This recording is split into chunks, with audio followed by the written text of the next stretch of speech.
Let's take a look at some significant changes on our homestead from this year. Starting with a very relaxed first morning of the year, we had a dip in the hot tub. Being summertime, the garden was producing food and we found ourselves cooking tasty meals and spending our days swimming in the river. Then we began with projects, clearing the alleys between our fruit trees as we decided to have our wedding in our own backyard. But as you can see, it needed a lot of work, so we gave ourselves time setting the day for spring in 2026. Then this little crazy bundle of fluff joined our family. We named him Coffee, and with his crazy high energy levels, it's almost like he's fueled by caffeine, which caught Rusks by surprise and took some time to adjust to, but we don't blame him. Slowly but surely, they are becoming such sweet buddies. In preparation for the winter rains, we began building a carport for our 1978 Land Rover. We used gum poles for a chunky rustic look and zinc roofing sheets, which was a first for us working with these materials. The roof helps during the rainy season and protects our vehicle from the harsh direct sun. With the rain came so many rainbows, it was so magical.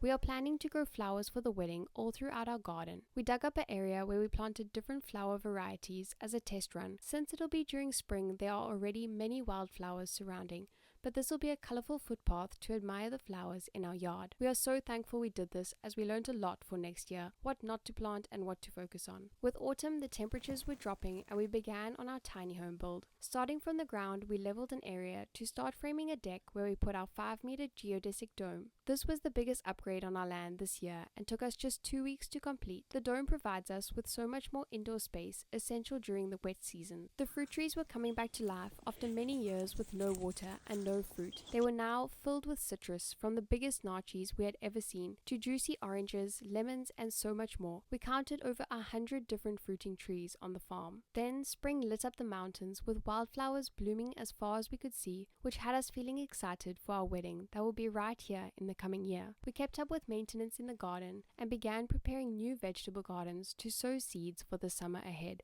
We also set up a tree shower for cooling down between projects. I tried something completely new, foraging food from the river to cook over the fire, which was one of many new recipes I tried this year. We really wanted a picnic table and I love this design that we came up with. Perfect for meals in the garden. Now, nearly a whole year later, it's summer again and the days are hot with blue skies. So we made a bold move to remove the roof of our landy. Here's to open air drives. The garden is bright and beautiful, filled with flowers and abundance of fresh food to fuel us into the next year. We look forward to what's to come.